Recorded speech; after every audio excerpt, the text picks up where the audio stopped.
मुझे वो याद है इस कदर कि वो याद नहीं एक एहसास है। उसका चेहरा मेरे दिल में कैद, उसकी रूह मेरे हर सांस में है।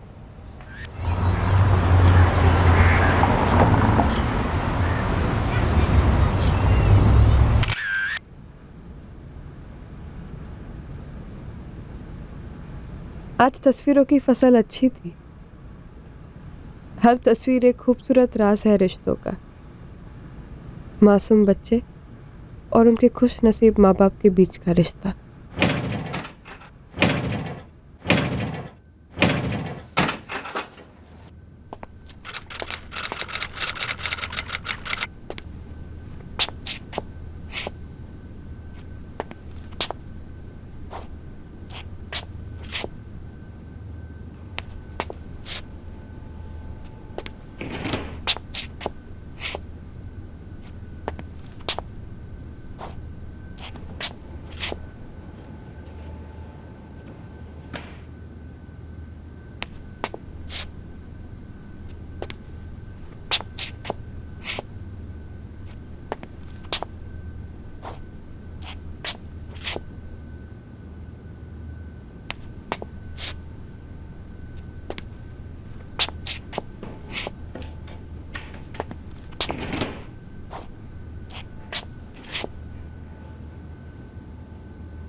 सर, भाई बाहर से ताला लगा है पर अंदर कुछ घोटाला लग रहा है। सर, ये बदबू ना गैस लीक की है और ना ही किसी कूड़े कचरे की। आप तुरंत आएंगे तो बेहतर होगा सर।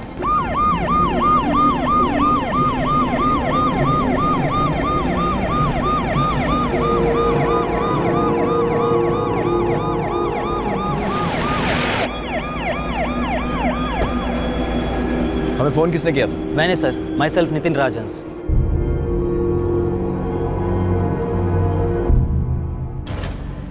ताला कब से लगा हुआ है? सर, ताला तो लगभग 3-4 दिन से है सर। कौन रहता है यहाँ? सर, वैसे तो फ्लैट दिनेश मेहरा का है पर किराए पर चढ़ा रखा है। 3 लोग रहते हैं यहाँ, एक लड़की और 2 लड़के, तीनों यंग से हैं। ये दिनेश मेहरा का नंबर है आपके पास? मैंने फ़ोन कर दिया सर, वो पहुँचते ही होंगे। ताला तोड़ दो।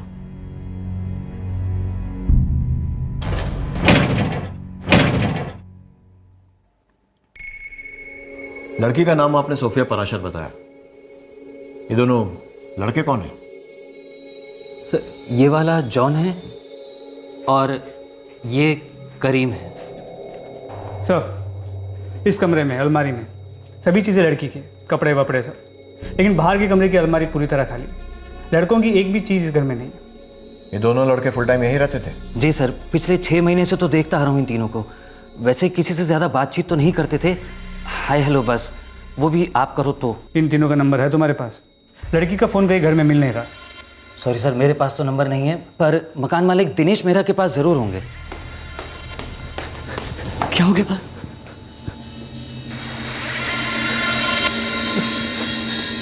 क्या हो गया? अरे दिनेश भाई, आपके घर में जो लड़की रहती थी उसकी डेड बॉडी मिली है। क्या बात कर रहे हैं? हाँ?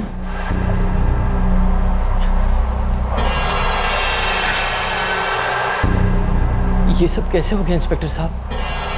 ये तो मैं आपसे पूछने वाला था। घर आपका है, आपकी किराएदार सोफिया पराशर मर चुकी है और बाकी के 2 किराएदार जॉन और करीम गायब है। उन तीनों के नंबर्स हैं मेरे पास। लीजिए। जी।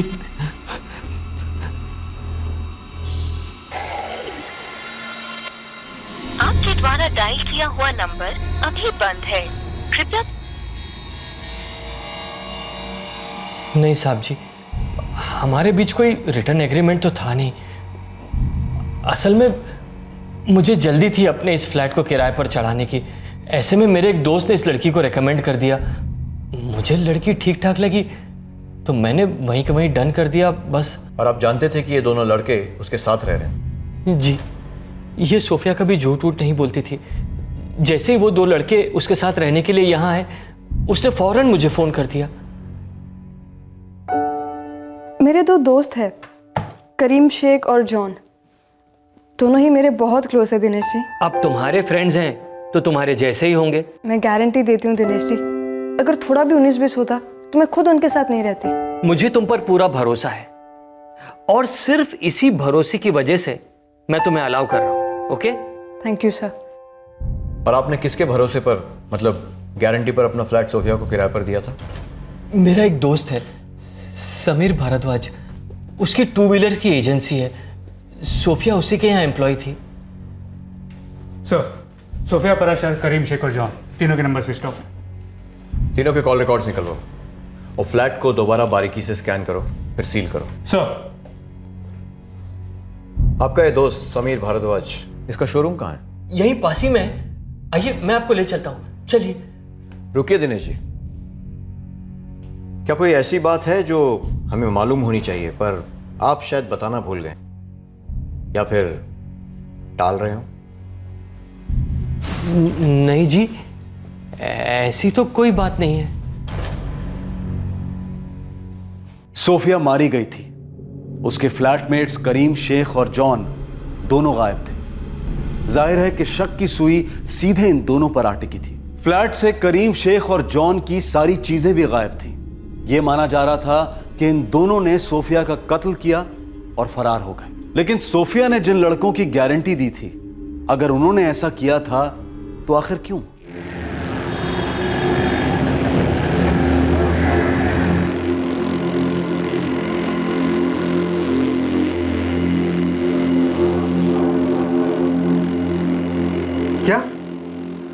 क्या बात कर रहे हो सर?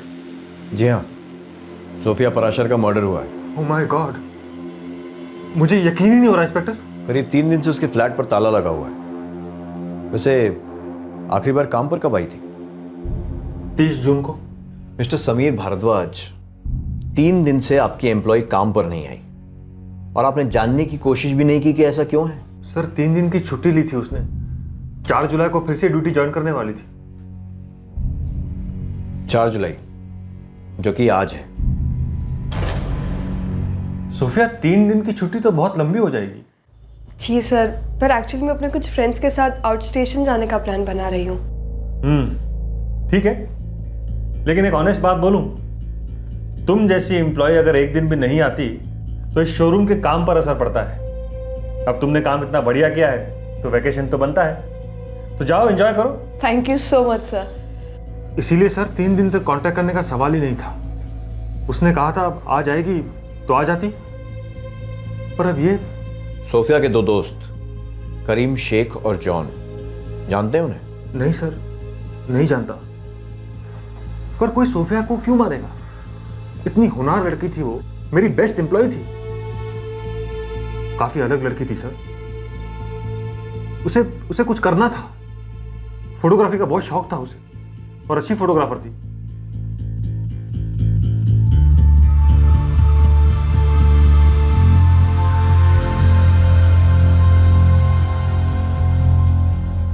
किशोर, इन तीनों में से कोई तो है जिसे फोटोग्राफी का बहुत शौक था। समीर जी, सोफिया यहां कब से काम कर रही थी? अगस्त में 1 साल हो जाता। और आपने उसे काम पर कैसे रखा था? मतलब वो यहां ही कैसे थी? मैंने एक नोटिस लगाया था यहीं हमारे गेट पर।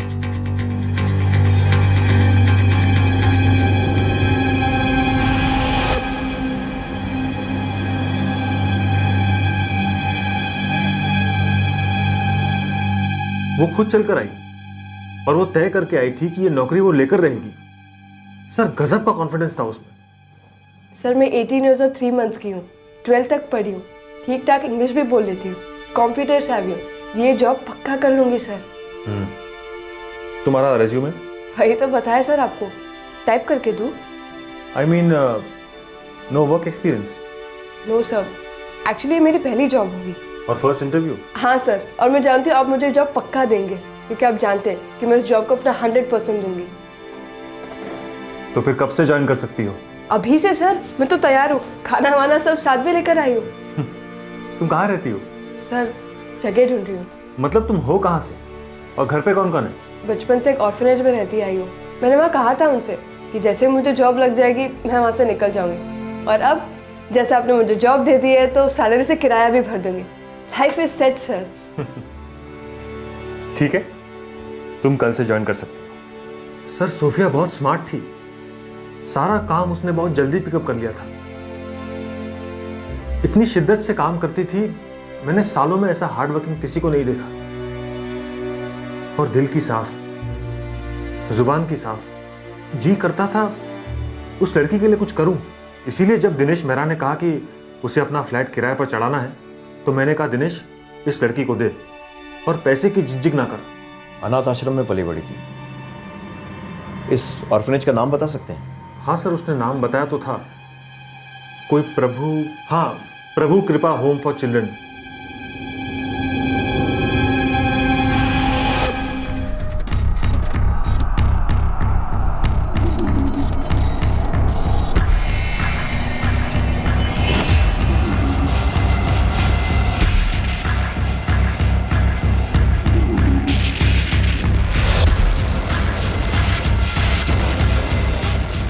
सर सोफिया के कॉल रिकॉर्ड्स में एड्रेस दिनेश मेहरा के फ्लैट का है, तो बाकी दोनों के कॉल रिकॉर्ड्स में किसी अनवर मसूद का केयर ऑफ एड्रेस दिया गया।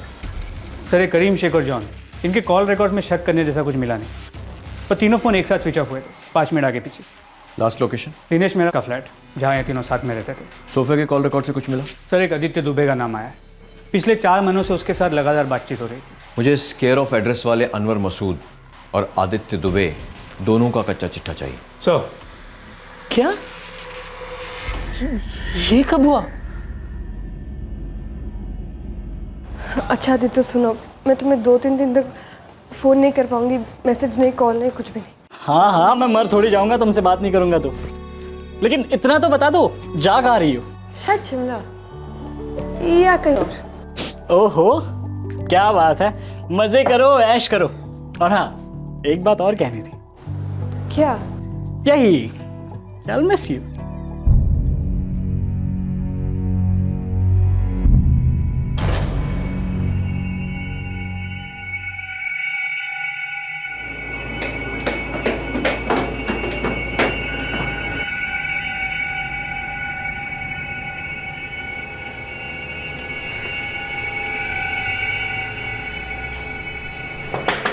अनवर मसूद,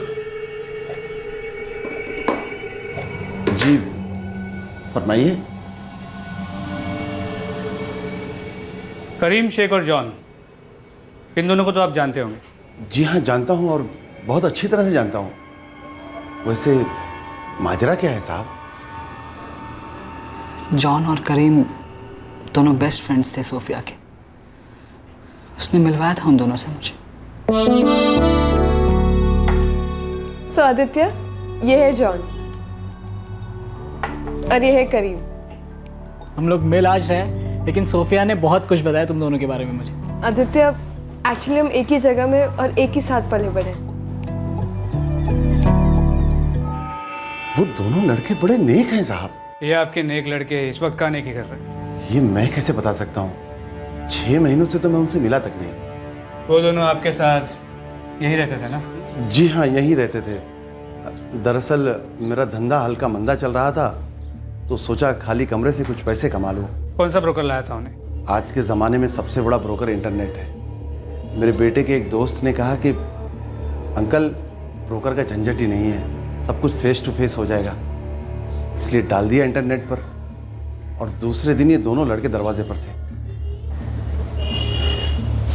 वालेकुम अस्सलाम। बैठो बेटा, बैठो बैठो। करीम शेख और जॉन। ये जॉन क्या बेटे? दरअसल मेरा नाम असलम खान है, जॉन बस पुकारने वाला नाम है। अच्छा अच्छा अच्छा, तो आप करीम शेख साहब और आप असलम खान साहब। बेटा आपके वालिदैन क्या करते हैं? आप लोग हो कहाँ के?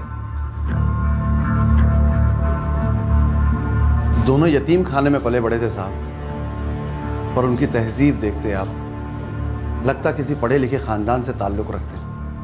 निहायत ही शरीफ। करते क्या थे दोनों? सर्विस करते थे सर। कैसी सर्विस? कहाँ पर? ये तो मैंने कभी पूछा नहीं साहब। किराया वक्त पर दे देते थे, कोई बुरी आदतें नहीं थी और ना ही शोर शराबा। फिर 6 महीने पहले छोड़कर चले गए। क्या कहा था आपसे? यही कि किसी दोस्त के साथ रहेंगे उसके फ्लैट पर। फिर 6 महीनों से ना ही उनसे मुलाकात हुई और ना ही कभी फोन पे बातचीत। कोई जरूरत ही नहीं थी। क्या ये वही अनाथ आश्रम है जहाँ सोफिया पली बड़ी थी? जी सर, सोफिया ने यही कहा था मुझसे। तुम्हें पता है आदित्य, ये जॉन दरअसल जॉन नहीं है, इसका असली नाम असलम खान है।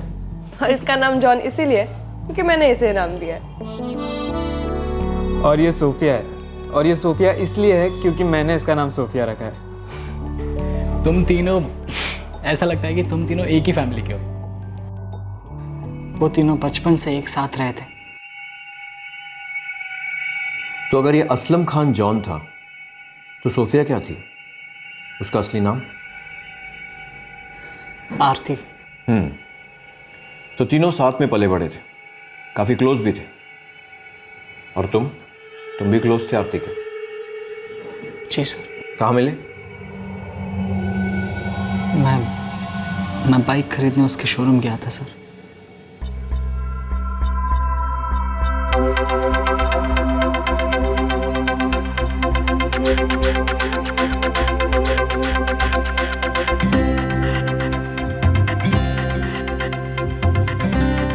बाइक से ज्यादा मुझे सोफिया पसंद आ गई। बाइक तो मैंने खरीद ली, अब सोफिया का दिल जीतना बाकी था।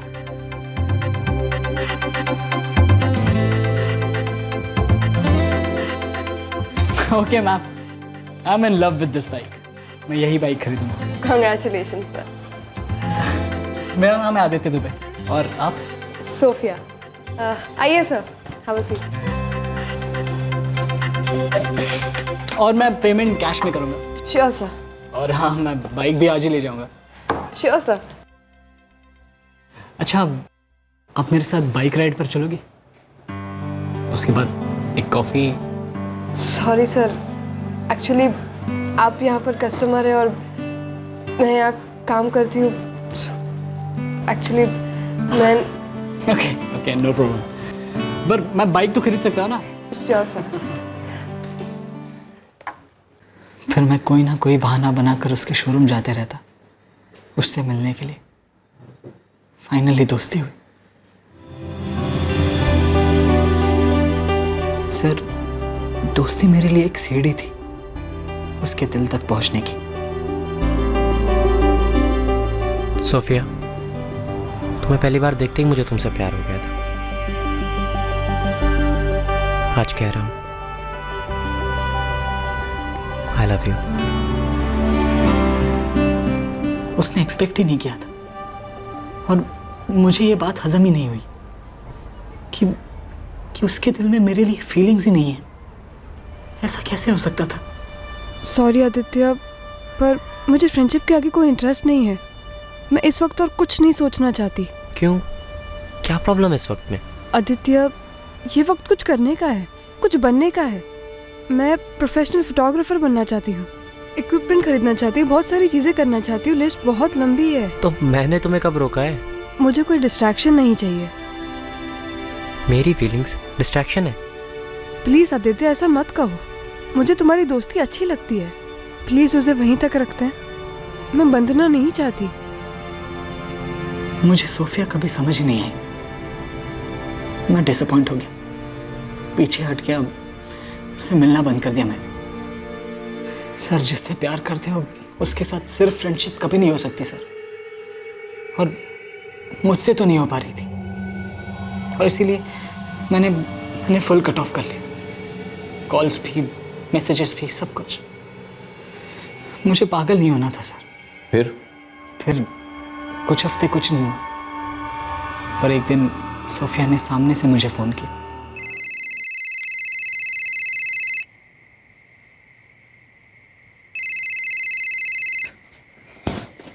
देखो सोफिया, अब तुम्हारी बारी है समझने की। ओके, मुझे तुमसे कोई बात नहीं करनी, कोई कांटेक्ट नहीं रखना, सिंपल। और ये फ्रेंडशिप वगैरह ना, ये सब बातें तुम भूल ही जाओ। तुम्हारी फ़ोटो तक देखता हो तो दिल मुंह में आ जाता है मेरा। और क्यों करूं मैं अपने आप को टॉर्चर इस वन साइडेड लव में? हाँ, आई लव यू। ये तो हद है यार। देखो, कोई ज़बरदस्ती नहीं है, कोई ज़रूरत नहीं है सोशल सर्विस करने की। हो गया बोल के?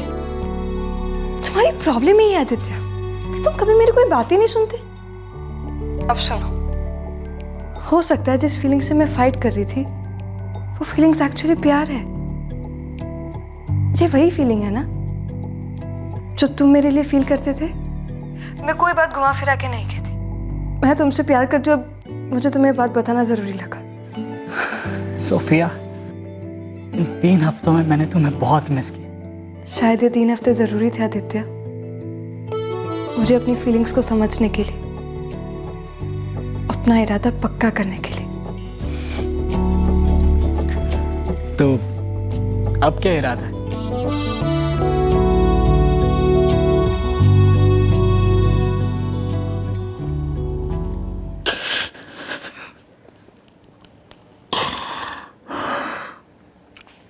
असलम खान उर्फ जॉन या करीम शेख सोफिया को क्यों मारते?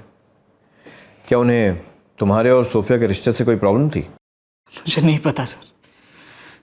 सोफिया ने कभी कुछ नहीं कहा, बस वो उनसे बहुत करीब थी।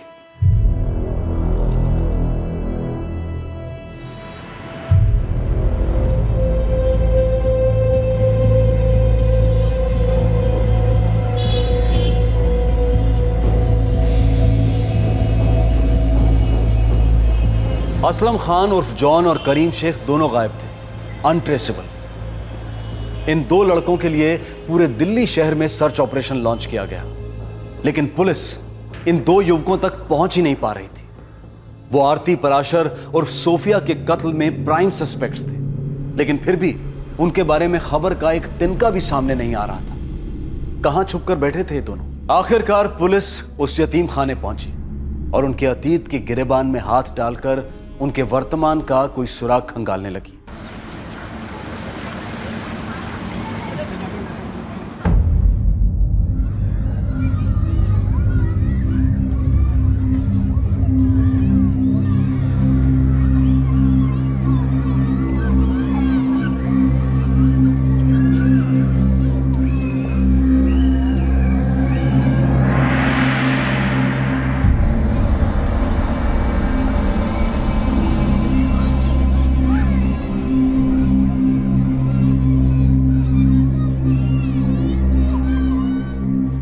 I'm sorry ऑफिसर्स, मुझे नहीं पता जॉन और करीम कहाँ मिलेंगे। कुछ तो आइडिया होगा आपको, कोई एड्रेस या कुछ और? वैसे जॉन, सोफिया और करीम के फैमिलीज के एड्रेसेस है हमारे ऑफिस के फाइल में। क्या? पर ये तीनों तो अनाथ थे ना? लोगों के दिलों में ऑर्फनेजेस के बारे में कुछ गलत फहमियाँ हैं। जॉन और करीम को यहाँ गेट पर कोई छोड़ कर नहीं गया था, उन्हें यहाँ पर लाया गया था। करीम को उसका बड़ा भाई आतिफ शेख यहाँ लेके आया था और असलम खान उर्फ जॉन उसे उसका पिता फारूक हबीब खान यहाँ पर लेके आया था। और सोफिया जो कभी आरती हुआ करती थी, इन दोनों के आने के कुछ ही महीनों बाद वो यहाँ पर लाई गई थी। उसे उसकी मदर यहाँ पर लेकर आई थी, सीमा पराशर। मम्मी तुम आओगी ना? हाँ बेटा। नानी भी आएगी ना? नानी भी आएगी। पापा पापा आएंगे?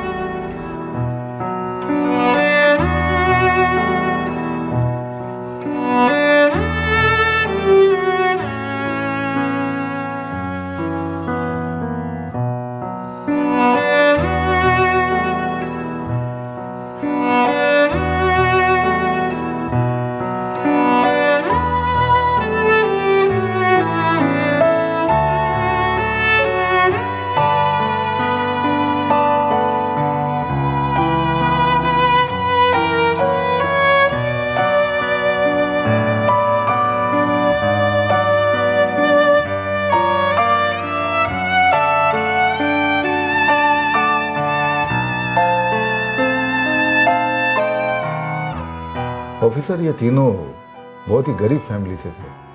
तीनों इतने चिपक के रहते थे कि जैसे एक ही फैमिली से हो।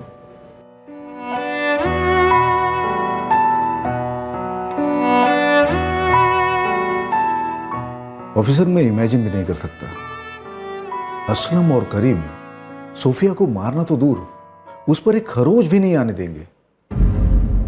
बहुत ज्यादा प्यार था इन तीनों में। आपको पता होगा असलम को जॉन का नाम किसने दिया? सोफिया ने। और सोफिया आरती से सोफिया बनी असलम के कहने पर। देखिए, इस वक्त हमारे पास आरती और सोफिया की लाश है, जो कि उसके घर से मिली है, जहां ये दोनों भी रहते थे, और अब फरार हैं। नहीं ऑफिसर, मुझे नहीं लगता कि ये दोनों उनकी फैमिलीज के साथ घर पे होंगे, क्योंकि इनके लिए इनकी फैमिली तो ये तीनों ही थे। नए रिश्ते वक्त बनाता है, जो है हमदर्द वही फैमिली बन जाता है। हमारे इस इंस्टीट्यूशन में जब बच्चा 18 साल का होता है तो हम उन्हें उनके फैसले लेने की पूरी आज़ादी दे देते हैं, पूरा हक दे देते हैं। वो आगे क्या पढ़ना चाहते हैं, कहाँ रहना चाहते हैं, क्या काम करना चाहते हैं। आफ्टर ऑल ये उनकी लाइफ है। जॉन और करीम यहाँ से कब निकले थे? 2012 में। उसके बाद 1 साल बाद सोफिया यहाँ से निकल गई। उसे एक बाइक की शोरूम में जॉब लगी थी। आप मुझे इन तीनों की फैमिलीज के एड्रेस दीजिए। हाँ, देता हूँ। ऑफिसर, मैं उम्मीद करता हूँ कि इन तीनों की फैमिलीज आपको मिले, कोऑपरेट करें और जॉन और करीम का पता चले। All the best. Thank you.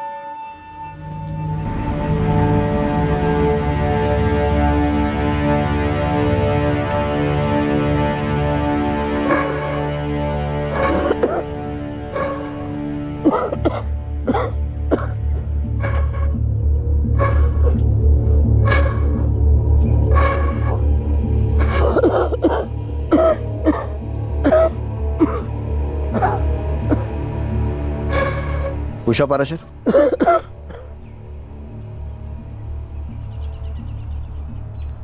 आरती आपकी नातिन थी? हाँ जी। क्या हुआ उसे? वो अब नहीं रही, उसका कत्ल हो गया।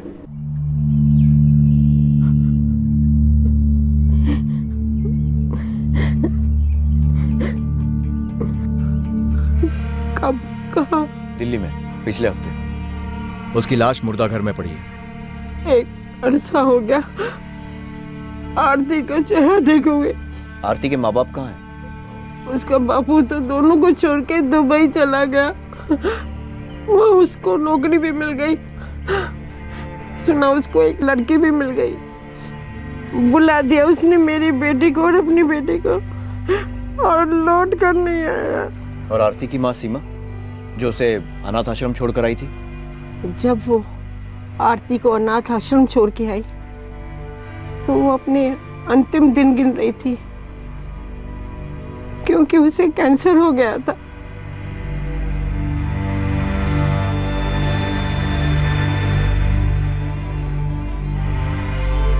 सीमा के बापू को लकवा मार गया था।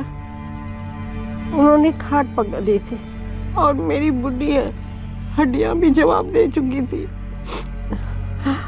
हमसे छोटी सी बच्ची आरती संभाली नहीं जाती थी,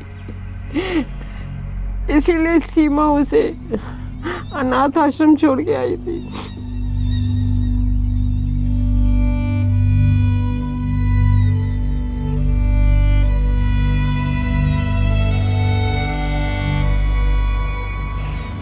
नहीं साहब, करीम तो यहाँ पर नहीं आया। पिछले कुछ दिनों में बात हुई थी आपसे? 2001 में मैंने उसे वहाँ पर छोड़ा था। उसके बाद से मैंने उसे देखा नहीं, ना ही कभी उससे बात। एक बार भी नहीं? भरोसा एक ही बार टूटता है साहब। वो 7 साल का था जब मैं उसे वहाँ पर छोड़ कर आया था। नफरत करता था शायद मुझसे, या करता है, पर मेरी मजबूरी थी साहब। मम्मी अब्बू का इंतकाल हो चुका था और मेरी हैसियत नहीं थी कि मैं उसे संभाल सकूं। मेरे पास और कोई चारा भी नहीं था साहब। अगर वो तुम्हें कांटेक्ट करता है तो ये रहा मेरा नंबर।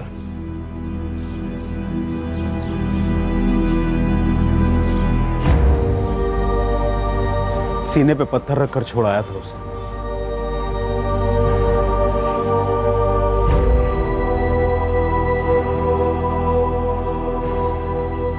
नौकरी गई थी। असलम की अम्मी ने मुझे तलाक दे दी।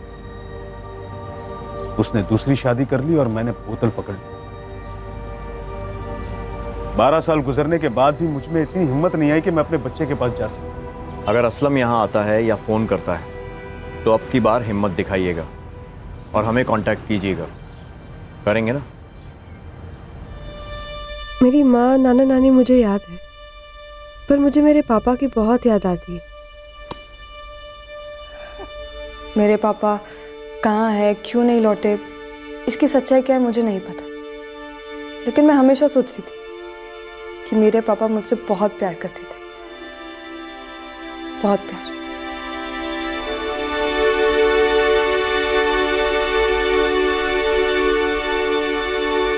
वहाँ ऑर्फनेज में बहुत तकलीफ होती थी ना? जॉन और करीम थे ना हमेशा मेरे लिए। हम लड़ते झगड़ते, फिर हम सुलह भी कर लेते, पर कभी भी एक दूसरे का हाथ नहीं छोड़ते। आदित्य, अब हम तीनों दर्द के धागे से जुड़े थे, और दर्द खून से ज्यादा गाढ़ा होता।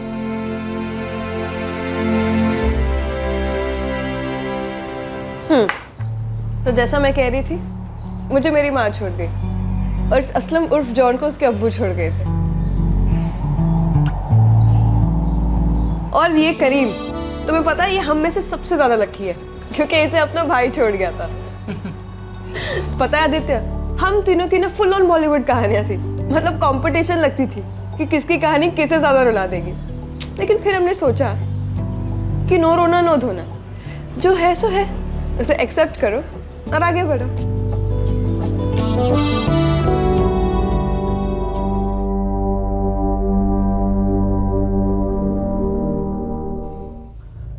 तीनों के बचपन मानो एक ही स्याही से लिखे गए थे। और जवानी भी सर। तीनों ने बहुत मेहनत की थी अपनी ज़िंदगी को कुछ बनाने के लिए। किसी के मुंह से उनके लिए एक बुरी बात नहीं निकली। और फिर सोफिया मारी जाती है और उसके वो दो पक्के दोस्त, इनफैक्ट उसकी फैमिली, जॉन और करीम, फरार है। सर हो सकता है वो फरार नहीं, गायब है, गायब किए गए हैं। मतलब? सर हो सकता है दोनों सस्पेक्ट नहीं, एक्चुअली विक्टिम्स हो, और ये कहानी कुछ और ही हो। जिससे प्यार करते हो उसके साथ सिर्फ फ्रेंडशिप कभी नहीं हो सकती सर, और मुझसे तो नहीं हो पा रही थी, और इसीलिए मैंने फुल कट ऑफ कर लिया। पर एक दिन सोफिया ने सामने से मुझे फ़ोन किया। मैं तुमसे प्यार करती हूँ, अब मुझे तुम्हें बात बताना ज़रूरी लगा। इन्हें जिंदगी से जितने भी शिकवे थे इन्होंने खुद उसे दूर किया। फिर भला किसी को इस लड़की से क्या गिला हो सकता है? और इसके वो दो दोस्त, असलम उर्फ जॉन और करीम, वो दोनों सोफिया से किस बात पर इतना खफा हुए कि उसे मार दिया? और अगर ऐसा हुआ है जैसा तुम सजेस्ट कर रहे हो कि वो दोनों भी किसी और की नाराजगी का शिकार हुए हैं, तो वो कौन है? आदित्य दुबे। सर इस आदित्य दुबे को खोलना होगा। हो सकता है इस सैड लवर बॉय चेहरे के पीछे कुछ और ही छुपा। I think you are right. इस लड़के में कुछ तो ऑफ है, जैसे गाने में एक गलत सुर। सर बताया तो था मैंने, वो अपने फ्रेंड्स जॉन और करीम के साथ हॉलीडे पर जा रही थी 3 दिनों के लिए। कहाँ जा रही थी? शायद शिमला। उसने कॉल किया था मुझे ये कहने के लिए कि 3 दिनों के लिए वो ना ही मुझे कोई कॉल करेगी और ना ही कोई मैसेज। उसने ऐसा क्यों कहा? मतलब मुझे बड़ा अजीब लग रहा है। हाँ ठीक है, तुम्हारी गर्लफ्रेंड अपने दोस्तों के साथ बाहर जा रही थी, समझ सकते हैं, पर वहाँ से ना मैसेज ना कॉल, ये क्या बात हुई? मुझे नहीं मालूम सर। सोफिया मूडी थी। मूडी? सोफिया से जुड़े कुछ लोगों से बात की है हमने, और मूडी तो उसे किसी ने नहीं कहा। किसी ने भी नहीं। उस दिन उसके मोबाइल फोन की लोकेशन क्या थी? ठीक है, सारे डिटेल्स जल्द से जल्द निकलवाओ और मुझे फैक्स कर दो। सर सोफिया उन दोनों पर उतना भरोसा करती थी जितना कोई अपने सगे घर वालों पर करता। क्या इस असलम उर्फ जॉन या करीम की सोफिया के साथ सिर्फ दोस्ती थी या कुछ और भी? कुछ और मतलब? मतलब दोनों में से किसी का सोफिया के साथ अफेयर? नहीं नहीं सर, अगर ऐसा होता तो सोफिया मुझे बताती। वो बहुत ही स्ट्रेट फॉरवर्ड थी, कभी कोई बात नहीं छुपाती। तो अब वो स्ट्रेट फॉरवर्ड भी हो गई, मतलब पहले मूडी और अब स्ट्रेट फॉरवर्ड। सर मैं बहुत प्यार करता था उससे, मैं तो ये सोच भी नहीं सकता कि कोई उसे मार डालेगा। और वो जॉन और करीम सर, वो ऐसा बिल्कुल नहीं कर सकते। तीनों बहुत करीब थे एक दूसरे के। सर एक मिनट।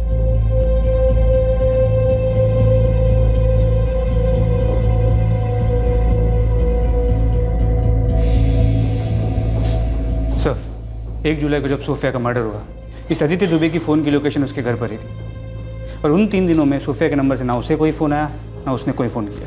मतलब हम घूम फिर कर वापस वहीं आ पहुंचे। हमारे पास 2 सस्पेक्ट्स हैं, जॉन और करीम, जो कि हमें नहीं पता कि फरार हो गए हैं या गायब किए गए। किशोर, सिचुएशन एनकरेजिंग नहीं है। पुलिस को सोफिया के कत्ल का कोई दूसरा एंगल पकड़ में नहीं आ रहा था, लेकिन जॉन और करीम का भी कुछ पता नहीं चल रहा था। यह केस एक अंधी गली में आ फंसा था और एक ब्रेक थ्रू मिलना बेहद जरूरी था। और फिर जैसे कई पेचीदा केसेस में होता आया है, सोफिया मर्डर केस में भी आखिरकार अंधी गली रोशन हुई। अब दिल्ली दूर नहीं थी।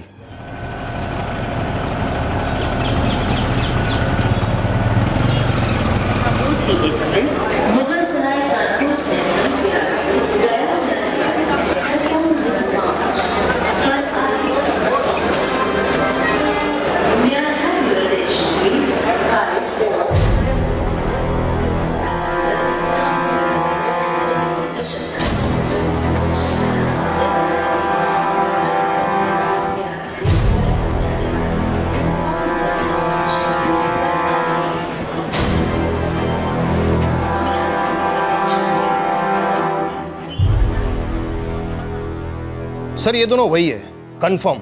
ध्यान रखने के लिए एक आदमी छोड़ दिया उनके पीछे। लग रहा है शहर छोड़ के भागने की फिराक में दोनों। ठीक है सर, वो दोनों अब तक वही हैं।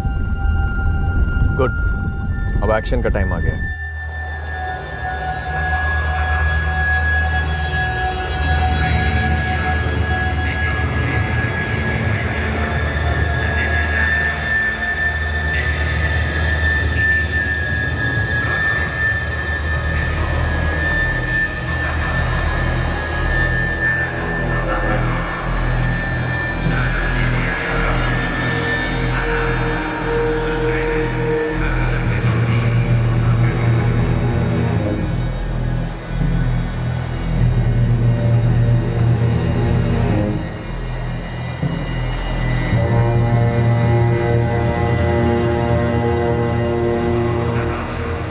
करीम शेख,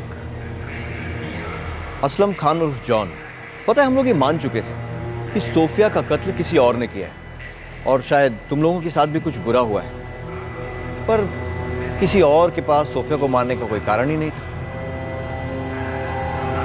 लेकिन तुम्हारे चेहरे मुझे बता रहे हैं कि तुम्हारे पास वजह थी, वाजिब वजह। और अब वो वजह तुम मुझे बताओ।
क्या हुआ करीम? चल जल्दी चल। मुझे थोड़ा वक्त चाहिए जॉन। किस लिए? बस चाहिए।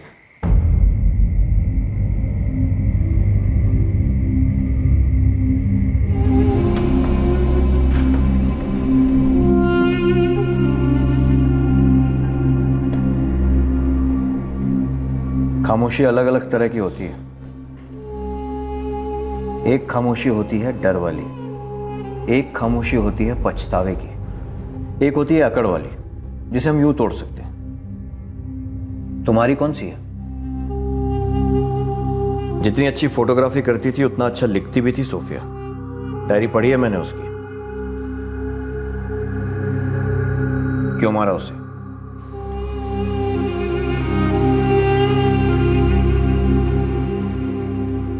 जॉन और करीम ने कानून से भागते वक्त सोफिया की डायरी पढ़ी थी।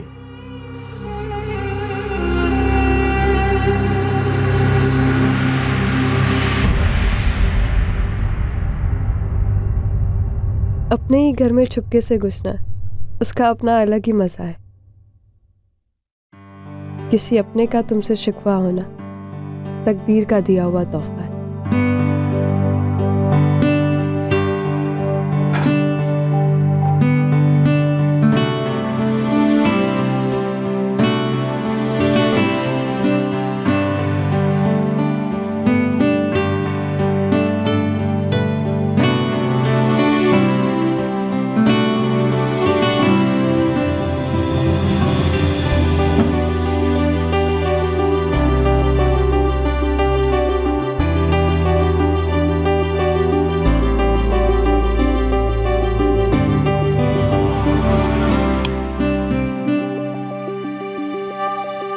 कहाँ थी?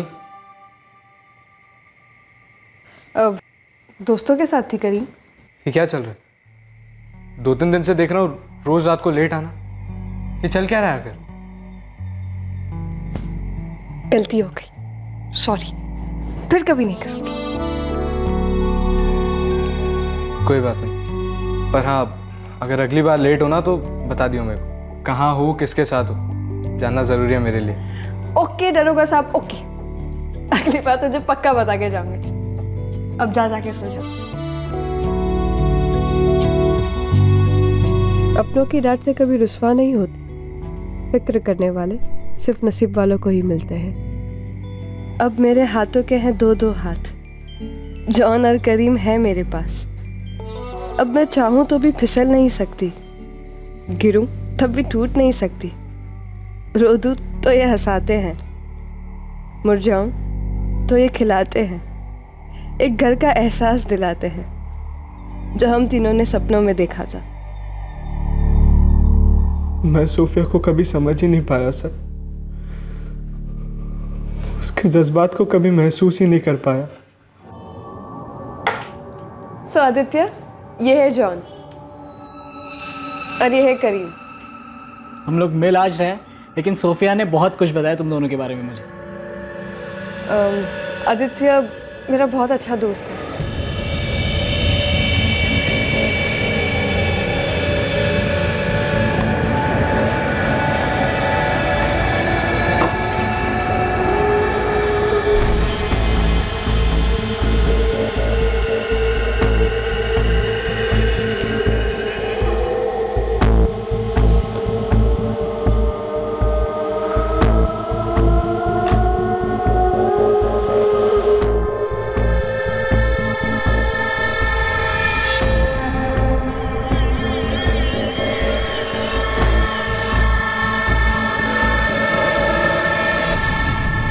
सॉरी करीम।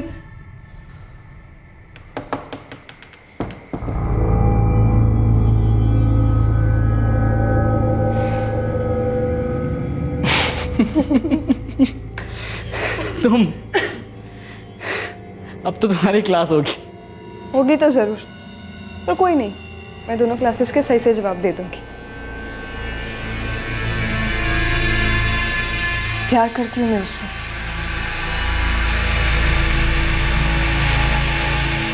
सोफिया कहीं ऐसा तो नहीं आदित्य मजे मार रहा है, टाइम पास कर रहा है तेरे साथ? नहीं जॉन, वो वाकई में बहुत सीरियस है मेरे साथ। काफ़ी अरसे से मैं उसको जानती हूँ। और ये फैसला मैंने सोच समझ कर ही किया है। तुम दोनों यकीन मानो मेरा, हम दोनों बहुत सीरियस हैं।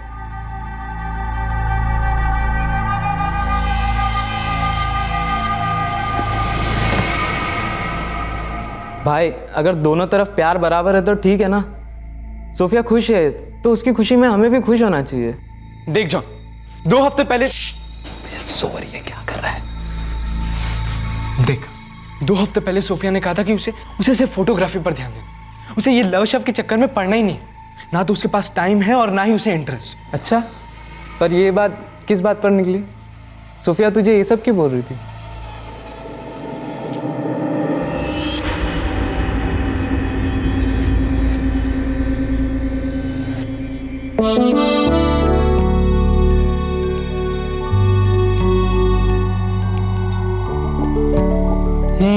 चाय। कैसा है ये सब? बहुत खूबसूरत है। और ये सारे कैसे? ये भी बहुत अच्छे हैं। बस 2 महीने की सैलरी आ जाने दे, फिर मैं लेटेस्ट DSLR खरीदूंगी और फिर तो देखियो बेटा मैं कैसे कैसे फ्रेम सेट करती हूँ। वैसे ये भी काफी अच्छे हैं। हाँ, मुझे ना प्रोफेशनल फोटोग्राफर बनना है। तुझे क्या लगता है मैं प्रोफेशनल फोटोग्राफर बन पाऊंगी? एकदम टॉप की। हुनर तो है, बाकी किस्मत। किस्मत किस्मत मिस्मत कुछ नहीं होता करीम, हम अपनी तकदीर खुद लिखते हैं। क्या मैं तुम्हें अपनी तकदीर में लिख सकता हूँ? क्या? पगली, प्रपोज कर रहा हूँ। कमाल है, प्रपोज तू कर रहा है और पगली मुझे बोल रहा है। देख यार करीम, ये लव शब्द ना अपने आप में एक पागलपन है। नहीं मेरे पास वक्त है इन चीज़ों के लिए और ना ही इंटरेस्ट। मुझे बस अपनी फोटोग्राफी पे फोकस करना है। जैसे अर्जुन को मछली की आंख दिखती थी ना, बस बिल्कुल वैसे ही। और सिर्फ 2 हफ्ते में मछली की आंख से आंख हट गई और उस आदित्य दुबे की आंख से लड़ बैठी, है ना? भाई क्या बोल रहा है, मुझे कुछ समझ में नहीं आ रहा है। पर मुझे सब कुछ समझ आ रहा है, सब कुछ। भाई मेरे, इतना दिल पे मत ले। उसकी लाइफ है, उसके फैसले। और ये तो तू भी मानता है ना कि वो हम दोनों से कहीं ज्यादा मंजी हुई है। मंजे हुए लोग झूठ नहीं बोलते जो, और खासकर उन लोगों से जो उन पर जान छिड़कते।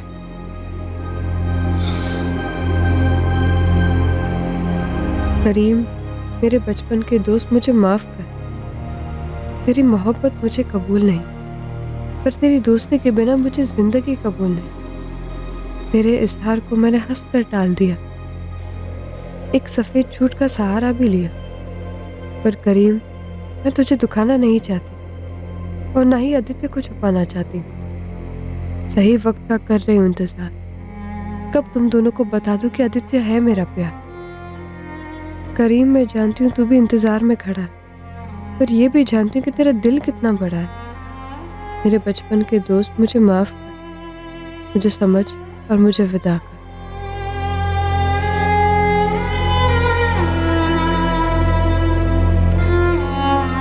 क्या समझता मैं, कैसे विदा करता उसे, कहां से लाता है इतना बड़ा दिल। मैं उसे कभी समझ ही नहीं पाया सर। जितना सोफिया मेरे लिए मायने रखती थी उतना ही करीम भी रखता था। हम तीनों मानो एक ही नस में बंधे हुए थे, और करीम की दुखती रग मुझसे बर्दाश्त नहीं हो रही थी। वो मुझसे दूर जा रही थी, जा चुकी थी, और मैं ये कबूल नहीं कर पा रहा था। आग लगी थी अंदर, जलकर राख हो रहा था मैं।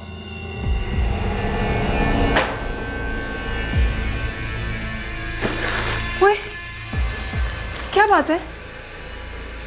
बचपना छोड़ यार करीम, बता ना क्या बात है। क्या बता? जो तुझे बताया तुझे समझ आया नहीं? 12 साल से तेरे साथ एक साई की तरह आ रहा हूं। तुझे बचाता आया हूं, तेरा ख्याल रखता है। मैंने कभी इस बात से मना किया है करीम? ठीक, मैं ज्यादा बोलती नहीं, लेकिन इसका मतलब ये नहीं कि मैं अंधी हूं। अंधी है तू। इतने सालों में तुझे कभी मेरा प्यार नहीं दिखा, और अब उस आदित्य की दौलत ने तुझे अंधा कर दिया। आदित्य को बीच में मत ला यार प्लीज। क्यों नहीं लाऊं? अरे वो है हमारे बीच में, वो हमारे बीच में हड्डी बना हुआ है। सोफिया उसे निकाल दे। देख देख, तेरी तकदीर ना मुझसे जुड़ी। मैं तेरे लिए हूं और हमेशा रहूंगा। करीम, करीम देख यार, मैं तेरे लिए अपनी जान दे सकती हूँ, लेकिन मैं तुझे अपनी जान नहीं कह सकती। यार मैं तुझसे बहुत करती हूँ, लेकिन सिर्फ एक दोस्त की तरह, और मोहब्बत सिर्फ आदित्य से करती हूँ। प्लीज यार इस बात की कदर कर, मैं आदित्य को कभी नहीं छोड़ूंगी।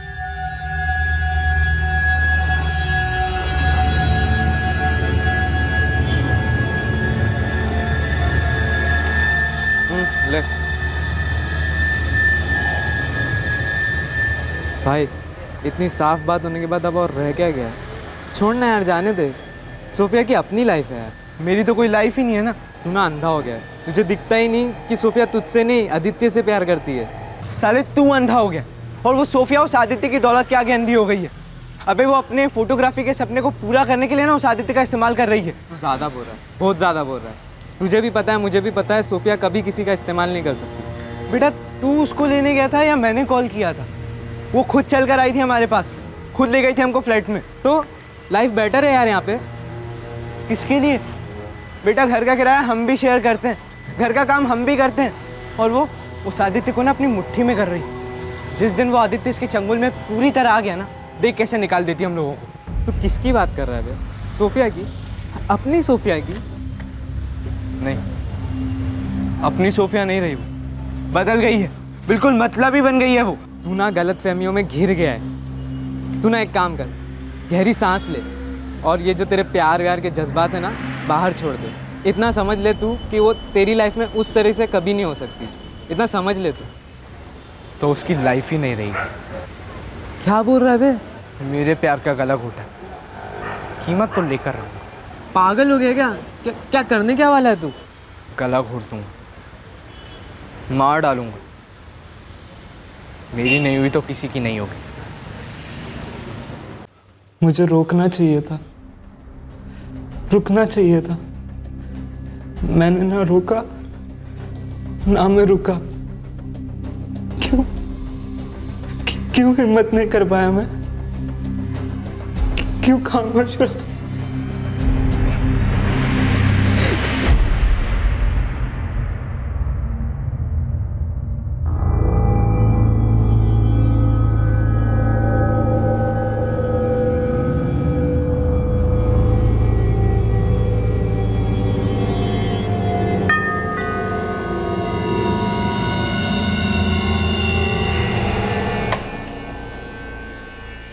तुम दोनों अभी भी फोन लगा रही थी, ना कोई मैसेज ना कॉल। कितनी परेशान हो रही थी। ये बिल्कुल नॉट डन है। तुम लोग को पता है, मैं सुबह से बैग पैक करके बैठी हूँ गधों की तरह। 3 दिन की छुट्टी ली थी मैंने, ये सोचकर कि हम सारे शिमला जाएंगे, मैं बहुत सारे पिक्चर्स क्लिक करूंगी, हम बहुत ऐश करेंगे। लेकिन अब दोपहर हो गई है। अगर सुबह निकलते ना तो इस वक्त लंच कर रहे होते, राजमा चावल खा रहे होते। क्या तुम दोनों कुछ बोल क्यों नहीं रहे हो? जॉन, करीम, मैं तुम लोगों से बात कर रही हूँ यार।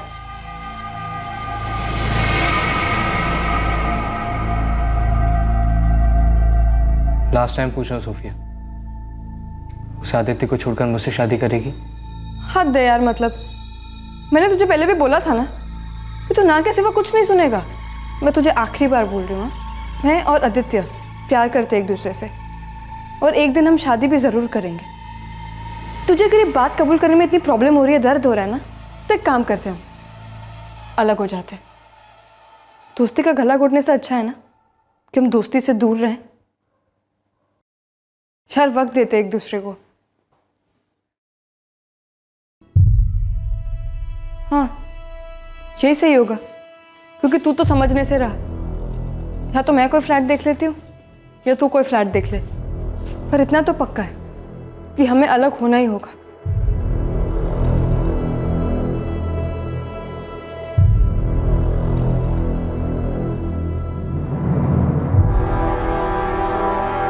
हाँ, हमें अलग होना होगा, हमेशा के लिए।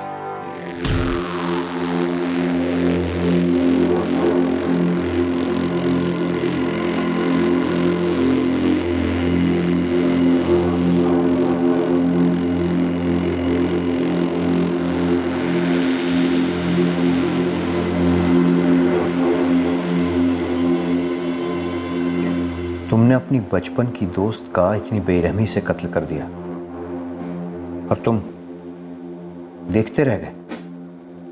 कत्ल के बाद तुम दोबारा सोफिया के पास गए थे, उसकी लाश के पास। क्यों गए थे करीम? इतनी घिनौनी हरकत, इतनी विकृत, इतनी भयंकर। उसकी रूह मेरे हर सांस में है। खाली झूले से डरती थी, पर उन झोंकों से नहीं, क्योंकि वो धक्का मेरे पापा देते थे, जो मेरे लिए उन हवाओं को भी रोकते थे। वो वहीं थे, मेरा साया बनकर, मेरे आगे भी मेरे पीछे भी। मैं बिन झूले की भी झूलती उस साये की बाहों में। तुम लौटे क्यों नहीं बाबा? मैंने पुकारा कई बार। क्या जमाना सच कहता था कि तुम्हें नहीं था प्यार? एक याद बन गया था आपका हाथ, पर वक्त ने दिया है मेरा साथ। अब मेरे हाथों के हैं 2-2 हाथ। जॉन और करीम है मेरे पास। अब मैं चाहूं तो भी फिसल नहीं सकती, गिरूं तब भी टूट नहीं सकती। रो दूं तो ये हंसाते हैं, मुरझाऊं तो ये खिलाते हैं। एक घर का एहसास दिलाते हैं, जो हम तीनों ने सपनों में देखा था।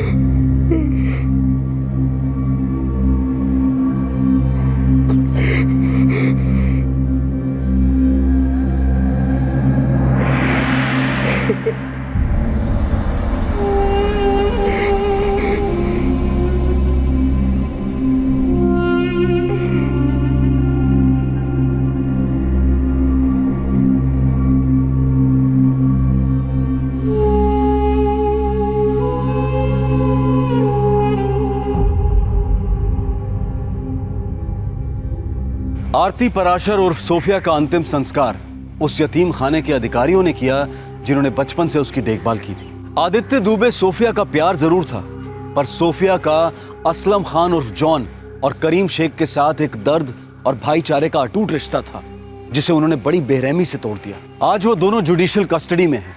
उन पर आईपीसी की धारा 302 और 201 के तहत कत्ल और सबूत मिटाने के चार्जेस लगाए गए हैं, और करीम पर आईपीसी की धारा 376 के तहत रेप के चार्जेस भी लगे हैं। वफादारियों के बीच पिसा जॉन आज पछता रहा है कि वो अपने करीबी दोस्त करीम को सही राह दिखाकर रोक नहीं पाया अपनी दूसरी करीबी दोस्त सोफिया का कत्ल करने से। वो दोनों के करीब था, लेकिन दोनों के ही काम ना आ सका। करीम शेख को भी अपने किए पर पछतावा है। उसने प्लान बनाया था कि जॉन और वो सोफिया से ताल्लुक रखने वाले सभी डॉक्यूमेंट्स गायब कर देंगे, ताकि एक पॉइंट के बाद इन्वेस्टिगेशन बंद हो जाए और वो कभी ना पकड़े जाएं। इस फिराक में उन्होंने सोफिया की डायरी भी चुराई थी, और उस डायरी को पढ़कर ये दोनों युवक चूर चूर हो गए। लेकिन पछतावा सिर्फ तब काम आता है जब शिकवा दूर करने की गुंजाइश हो। जॉन और करीम के केस में अब काफी देर हो चुकी है। करीम का बेबुनियाद शिकवा और जॉन की डरी दबी चुप्पी ने सोफिया की जिंदगी को बेवक्त छीन लिया। जो मेहनत और उम्मीद की मिसाल थी, जिन हाथों को उसने अपना सहारा समझा, उन्हीं हाथों ने उसका गला घोंट दिया। इस तरह के और भी एपिसोड देखने के लिए हमारे चैनल को सब्सक्राइब करें और बेल आइकन दबाना ना भूलें।